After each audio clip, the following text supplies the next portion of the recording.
Hello नमस्कार. मी राणी आजच्या एका नवीन व्हिडिओमध्ये तुमचं अगदी मनापासून स्वागत करते. आय होप आजचा दिवस आणि येणारे सगळेच दिवस तुम्हाला खूप छान जावेत ही स्वामी महाराजांचरणी प्रार्थना.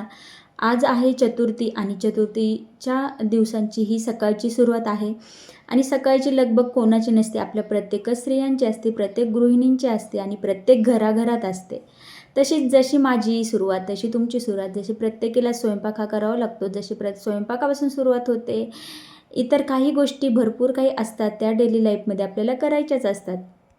सगळ्यात पहिलं तर सकाळची देवपूजा वगैरे आवरून घेतली आणि त्यानंतर मग इथे दोघांसाठी स्वयंपाक बनवला आणि मला चतुर्थी होती त्याच्यामुळे इथे शाबू बनवला. आता मायरासाठी पहिल्यांदा मला असं तर म्हणजे तुपात तळलेली मिरचीच आवडते, पण आता इथे सगळ्यात पहिलं तर मिठातला शाबू करून घेतला. म्हटलं मायराही खाईल, पण मायराचं असं असतं ना, दुसऱ्यांच्या घरी जेव्हा ती शाबू बघते तेव्हा म्हणजे जेव्हा दुसरी मुलं खात असतात तेव्हा तिला खायचा असतो आणि जेव्हा घरी बनवलेला असतो तेव्हा खायचा नसतो. तर मी म्हटलं आज करतोय आपण शाबू, तर तिच्यासाठी थोडा काढून ठेवते आणि नंतर मी मिरची मिक्स केली. पण मायराचं काही वेगळंच असतं, तिने आज कसलाच शाबू खाल्ला नाही, तिने तसाच ठेवला. आणि असतं मुलांचं असतं म्हणजे एकमेकांचं बघून ते शिकतात थोड्याशा गोष्टी आणि मग त्या त्यांना खायच्या असतात, पण ते ट्रायही करतात. तसंच मायराचं होतं, काही काही गोष्टी ती म्हणजे दीदीन दादासोबत सगळ्या ट्राय करते आणि त्यात जर मी घरी बनवल्या तर नसतात तिला खायच्या, पण मुलं एकमेकांचं बघून शिकत असतात आणि हीच ती फेज असते, तेच ते ट्राय करत असतात नवीन नवीन गोष्टींसाठी. आजच्या व्हिडिओमध्ये एक भयावह स्थिती मी तुमच्यासोबत शेअर करणार आहे, त्याच्यामुळे तुम्ही हा व्हिडिओ नक्की शेवटपर्यंत बघा आणि तुम्हालाही समजेल की काय मला तुम्हाला सांगायचं आहे. तर त्यानंतर मग इथे देवालाही शाबूचा नैवेद्य वगैरे दाखवला आणि त्यानंतर मग आम्ही जेवण वगैरे करून घेतलं. मी फराळ केली, मायराला पण खाऊ घातलं आणि त्यानंतर मग डायरेक्ट इथे इव्हिनिंगला भेटते. आता मला आज मोदक बनवायचे असतात माझ्याकडे, म्हणजे असं चतुर्थी वगैरे असेल तर उकडीचे मोदक होत असतात. मग आज मी त्यामध्ये नारळ वगैरे फोडून घेतला, मायरा खेळतच होती आणि नारळ वगैरे फोडून घेतला. त्यानंतर मग इथे मोदक बनवायला घेतले आणि मोदक कोणाला आवडत नाहीत, सगळ्याच घराघरात मोदक आवडत असतात, पण आमच्या मायराला अजिबात मोदक आवडत नाही. जेव्हापासून सासवडमध्ये राहायला आलो आहे तेव्हाच्यापासून ही गोष्ट काय आमच्यासाठी नवीन नाही, म्हणजे ती जुनीच झालेली आहे. पण जेव्हा आमच्याच इथे घडली आहे तेव्हा तेव्हा मला तुमच्याशी शेअर करावं असं वाटलं, म्हणूनच मी तुमच्या या व्हिडिओच्या शेवटी तुम्हाला ती गोष्ट नक्की शेअर करणार आहे. आणि मग इथे मोदकचं पीठ जे असतं तांदळाचं, ते असं खूप छान असं मळून घेतलं तर मग आपली फ्लफी छान असे मऊसूत मोदक होतात आणि फाटतही नाही आणि छान असे मोदकमध्ये सारणही बसतं. तशाच प्रकारे छान असं पीठही मळून घेतलं आणि त्यानंतर मग लगेच मी मोदक बनवण्यासाठी घेतले. आता खूप जास्त आम्ही दोघंच खाणारे असतो त्यामुळे जास्तीत जास्त 11च्या वर 1-2 तेवढेच बास, एवढे मोदक इनफ होतात आणि एका नारळात ते होऊनही जातात आणि एवढे बस होतात. त्यानंतर मग इथे मोदक एका बाजूला उकडी घातले आणि मग स्वयंपाकासाठी लागले. चपाती बनवून घेतली, त्यानंतर मग भाजी बनवायची होती. आज भाजीमध्ये मस्त अशी शेवभाजी, म्हणजे बऱ्याच वर्षातून माझ्या घरी शेवभाजी बनली होती आणि खरंच खूप छान झाली ती शेवभाजी. वाटण वगैरे मी आधीच करून ठेवलं होतं आणि त्याच वाटणाने मग ती शेवभाजी अप्रतिम झाली होती आणि तिथे चपात्या बनवून घेतल्या. तोपर्यंत एका साईडला मोदकही उकडत होते.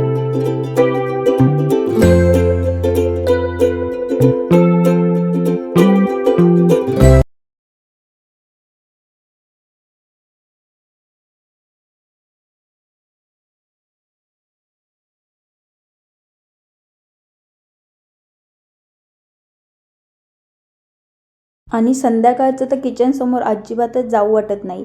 दिवसा पण तसंच होतं, पण सकाळी जर लवकर स्वयंपाक आवरला तर मग ठीक आहे, पण जर थोडा काही उशीर झाला तर अजिबात किचनसमोर जाण्याची इच्छा होत नाही. माझी तर होत नाही आहे, तुमची कशी होते? पण इच्छा होत नाही म्हणून चालत नाही, त्या गोष्टी तर आपल्याला करायच्याच असतात आणि त्या करणं आपल्याला भाग पडतंच. तर कितीही म्हटलं कंटाळा आला आहे, किती फार जास्त गरम होते, तरीही आपल्या गृहिणींना म्हणजेच स्वयंपाक करणं आपल्याला कुठेच चुकत नाही. आणि माझं काय आणि तुमचं काय, आपलं सगळ्यांचं सेमच असतं. आणि मायरा चक्क आज दिवसभर खेळली आहे आणि आता डायरेक्ट ती 6 वाजता झोपली आहे. आत्ता माहीत झाले. आता ती 6ला झोपली आहे. आता तिला जेवणासाठी बळच उठवावं लागले आणि जेवण केलं वगैरे, पण ते झोपच येत होती तिला. पण म्हटलं काही खाल्लं नाही, तसं झोपायला नको म्हणून तिला मी उठवलं. पण असं झालं संध्याकाळी 10:30च्या दरम्यान आमची जेवण उरकली आणि मग ती आता डेली मी वॉकला जाते.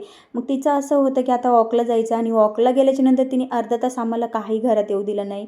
म्हणजे असं तिचं टँट्रम चालू होते. आणि इथे देवालाही छान प्रकारे नैवेद्य वगैरे दाखवला, आरती करून घेतली. आणि आरतीच्या वेळेस म्हणजे बघा, आता ती इतकी झोपलेली होती आणि आरतीची जेव्हा घंटीचा आवाज आला तटकन उठून आली. म्हणजे तिला हे मंदिरात जाणं किंवा देवाची आरती वगैरे करणं फार जास्त आवडते. मे बी मला असं वाटतं हे गर्भसंस्कार आहेत, कारण की प्रेग्नेन्सीमध्ये मीही फार जास्त मंदिरात वगैरे किंवा खूप जास्त देवाचं असं तर करतेच. आणि मग तेच मला असं वाटतं जे गर्भसंस्कार तिच्यावरती झाले, तर तिला मंदिरात जाणं वगैरे असं फार जास्त आवडतं, आरती वगैरे करायला. अशी तिला मी झोपेतून उठवलं नाही तरी ती उठून आली आणि मस्त असं जेवण केलं, सोबत कैरी, मोदक या जेवायला. मग तर हीच ती गोष्ट आहे ती तुमच्यासोबत शेअर करायची, की मी म्हटलं की मी सासवडमध्ये आल्यापासून म्हणजे आता माहीत झाले की म्हणजे ह्या गोष्टी इथं घडतात म्हणून. तर काय झालं, तर आमच्या शेजारी मग तुम्ही बऱ्याच वेळेस माझ्या स्टेटसमध्ये वगैरे मध्ये वगैरे बघितलं, आमचे खूप जास्त प्रोग्राम वगैरे त्या बंगल्यामध्ये होतात. आणि तो बंगलो आता म्हणजे तुम्ही बघितलं असेल, मी मागच्या वेळेस वास्तुशांतीला गेले होते पुण्यामध्ये. तर त्यांच्याच घराची वास्तुशांती होती आणि ते आता मूव्ह झालेत, म्हणजे ते आता पुण्यामध्ये शिफ्ट झाले सगळेच, त्यांची फॅमिली. आणि खूप मोठा बंगलो आहे त्यांचा. आणि बाहेरचा एक गेट, त्याच्यानंतर एक सेफ्टी डोअर आणि त्याच्यानंतर डोअर आणि खाली आणि सेकंड असं 2 मजल्यावरती घर आहे त्यांचं. आणि मध्यरात्री म्हणजे आता ह्या घटनेला झाले 3-4 दिवस झालेत. आणि आता माहिती नाही केव्हा झाली काय, कारण की कोणालाच माहिती नाही. आमचं तर असं होतं की मला तर असं वाटतं कूलर खूप धोकेदायक आहे. कूलर जर घरात चालू असेल ना, तर अजिबात बाहेरच्या गोष्टींचा आवाज येत नाही, अजिबात. आणि तसंच झालं, आम्हाला कोणालाही माहिती नाही की तिथे चोरी झाली वगैरे, काहीच माहिती नाही. मग सकाळी उठलो तर जे त्यांच्यासमोर जे राहतात ना, मग त्यांना जे आहे ते वरच्या गॅलरीचा दरवाजा ओपन दिसला त्या काकांना. मग ते काकांना मग संशय आला ते काकांना की चोरी वगैरे झाली आहे. मग खिडकी वगैरे काही ओपन नव्हतं. मग त्यांनी त्यांच्या म्हणजे ते आब्बा आहेत म्हणून त्यांना कॉल केलेला. आणि मग हे सगळं घटना झाली माहिती आहे. कोणी तर जाऊ शकत नाही, कारण की बाहेरचा दरवाजा त्यांनी लॉक नव्हतं तोडलं, जो गेट असतो ना तोच कापला होता. बापरे, म्हणजे चोरं कशी चोरी करतील खरंच सांगू शकत नाही. आणि त्यांनी खालचं तसंच केलं, म्हणजे बाहेरचं गेट आहे का त्याचं लॉक त्यांनी तोडलं नाही, गेटच्या आतमध्ये ते उडी मारून गेले. आणि नंतर जो बाहेरचा सेफ्टी डोअर असतो ना त्याला त्यांनी कापलं, म्हणजे त्यांनी लॉक केलेलं होतं. आणि त्याला एक आपली साखळी असते ना, साखळी ती लोखंडाची, ती पण लावलेली होती, ती त्यांनी कापली. आतला दरवाजा आणि वरचा जो बाहेरचा दरवाजा होता ना तो पण म्हणजे तो तसाच कट केला. एवढं सगळं केलं. पण आता ते शिफ्ट झालेत ना, पण त्यांच्या घरात वस्तू फक्त मोठ्या वगैरे वस्तू सगळ्या आहेत तशा. पण दुसरं काही त्यांना सापडण्यासारखं काय, पैसे वगैरे दागिने असं म्हणाल तर काहीच नाही त्यांना मिळलं. आता चोर किती होते काही माहिती नाही, कारण की नंतर बोलणंच झालं नाही माझं त्यांच्याशी. त्यांच्याही घरी CCTV आहेत आणि आमच्या शेजारी पलीकडून राहतात का त्यांच्या CCTVमध्ये सगळे ते चोर दिसून आलं आहे. पण आता माहीत नाही पोलीस केव्हा शोध घेतील, काय घेतील, देव जाणे. पण तेव्हा एक तर माहिती चोऱ्या इथं खूप जास्त होतात सासवडमध्ये, ते माहीत झालं. आणि इतक्या जवळ आमच्या शेजारी चोरी झाली, बापरे, आता इतकं भीती वाटते ना, म्हणजे काही सांगू शकत नाही. आणि तुम्हाला सांगते असं, म्हणजे त्यांचा एक गेट झाला, आमचा एक गेट आणि आमच्या समोरच्यांचा एक गेट आहे. तिघांचा पण गेट केव्हाही उघडला ना तर तिघांच्याही घरी आवाज जातो गेटचा, म्हणून असं समजतं. पण जेव्हा आमचं कूलर जर चालू नसतं ना, आम्हाला नक्कीच म्हणजे जाग तरी आली असती. पण चोरांनी आवाजच नाही केला, कशी आवाजच येईल असं काही केलंच नाही चोरांनी. तशा खूप जास्त घटना इथे घडल्यात. आम्ही इथे राहायला आल्यापासून, म्हणजे आमच्या इथे समोरच एक गॅरेज आहे, तिथून एक 4 व्हीलर पण गेलेली आहे, त्यानंतर 2 व्हीलर वगैरे असं घरफोडी वगैरे झालं. पण आमच्या पलीकडच्या सोसायटीमध्ये असं सासवडमध्ये खूप ठिकाणी झालं, पण आमच्या इतक्या जवळ झालं नव्हतं. आणि एका बाईच्या तर म्हणजे आम्ही जिथे दळण दळण्यासाठी जातो तिचं तर 9 वाजताच बसलेल्या जागेवरच्या चोरांनी असं गळ्यातलं ओढून घेऊन गेलं ते 9 वाजताच. म्हणजे सासवडमध्ये हे प्रकार खूप जास्त घडतात. म्हणजे मी पहिल्यांदाच इथं खूप जास्त ऐकले की चोऱ्या खूप जास्त होतात. झालं तिथं कुणी राहत नव्हतं म्हणून चोरांना काय भेटलं देव जाणे, त्यांनी काय घेऊन झालं. माझं नंतर त्या अम्मांशी वगैरे काही बोलणं झालं नाही, पण CCTVमध्ये पोलीस वगैरे आले, त्यांनी पोलीस आणले होते, पंचनामा वगैरे केला. आता काय म्हणतात त्याला, पंचनामाच म्हणतात का माहिती नाही मला, सॉरी जर शब्द चुकला असेल तर. आणि मग ते पोलीस वगैरे येऊन गेले, त्यांचा CCTV चेक केला आणि आमचे शेजारी पलीकडून राहतात त्यांचा पण बाहेर पण CCTV आहे, तो पण चेक केला. पण त्याच्यात दिसून आले चोर, पण चोराचं तोंड उघडलेलं, म्हणजे तोंड असं बंद होतं.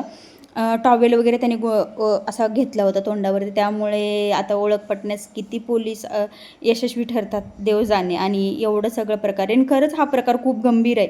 आणि आता मला म्हणजे बेडरूममध्ये झोपलं ना तर असं वाटतं बापरे, खालच्या पण गेटमधून येतील, मधला पण गेट. आता आम्ही जिथं राहतो आहे तो पण एक बंगलोच आहे. बाहेर एक मेन गेट आहे, त्याच्यानंतर मध्ये एक गेट आहे, आणि त्यानंतर आम्ही वरती राहतो आहे. खाली एक जण राहतो ना, आम्ही वरती राहतो आहे.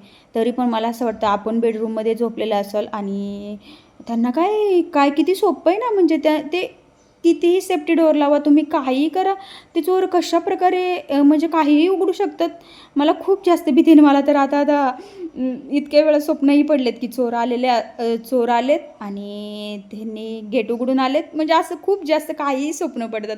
पण सिरियसली खूप भयानक गोष्टी त्या, बापरे. म्हणजे आमच्या शेजारी ही घटना घडली, त्यामुळे खूप जास्त भीतीचं वातावरण निर्माण झालं आहे आणि खूप जास्त भीती वाटते आहे. म्हणजे असं झालं आहे की ना, एक दिवस तुम्ही घर बंद संध्याकाळचं करून भरोशावर कोणाच्याच जाऊ शकत नाही तुम्ही, असं झालं आहे. म्हणूनच असं एक संध्याकाळचं पण बाहेर कुठे जायचं मला आता जास्त भीती वाटायला लागली आहे, आणि म्हणून आता भीती वाटते म्हणून आम्ही पण तसं टाळतो आहे खूप जास्त. एक संध्याकाळचं पण बाहेर कुठे राहायला जात नाही, कारण की काहीच सांगू शकत नाही ह्या चोरांचा भरोसा. आता त्यांचं घर बंद होतं, त्यांनी कसं लॉक त्यांचे सेफ्टी डोअर म्हणजे सगळे ओपन केले, देव जाणे त्यांनी कशा प्रकारे कट केलं असो, पण त्यांनी लॉक नाही तोडले. जे लॉकच्या आतली कडी असते त्याला कट केले, देव जाणे कसं त्यांची बुद्धीचा वापरतात ते. पण हे खरंच खूप भयानक आहे, आणि तेव्हाच्यापासून आम्ही जास्तच अजून सतर्क झालो आहे. आता माझ्या मते आपण कितीही सेफ्टी डोअर लावा किंवा कितीही लॉक लावा, चोरांना काय, त्यांना ते कशाही प्रकारे तोडू शकतात. ही जास्त भीती आता मनात बसली आहे. आणि त्यांना घेऊन जायला दुसरं तर काही नव्हतं, पण त्यांच्या मोठ्या सगळ्या वस्तू इथेच होत्या. फ्रीज झालं म्हणा, किंवा फॅन, TV, हे सगळं इथंच होतं. भांडी वगैरे सगळी त्यांची इथंच येतं, पण त्यांनी पण काहीच नेलं नाही. मग त्यांनी शोधाशोध केली सगळं, म्हणजे इतकं अस्ताव्यस्त घरातील सामान केलं ना की विचारूच नका. सगळे डोअर, म्हणजे जे लॉकर वगैरे असतात ना, म्हणजे आपले वॉर्डरोब वगैरे, ते सगळं त्यांनी अस्ताव्यस्त केलं आहे. त्यांच्या सगळ्या मोठ्या वस्तू इथंच आहे, फर्निचर आहे पूर्ण घरात, त्यांनी सगळं अस्ताव्यस्त करून टाकलं आहे. त्या अम्मांना खूप जास्त कष्ट लागले की घर आवरायला. त्यानंतर त्यांना इथून आम्ही कॉल करून वगैरे सांगितल्याच्यानंतर त्या तिकडून आल्या. त्यानंतर मग पोलिसांना वगैरे दाखवलं. त्याच्या आधी ते घरात नाही गेले, आणि पोलिसांनी सांगितलं होतं की तुम्ही घरात जाऊ नका आणि इथे तिथे हात लावू नका. म्हणून आम्ही पण सगळ्यांनी असं बाहेरूनच सगळं बघितलं, खिडकीच्या बाहेरून.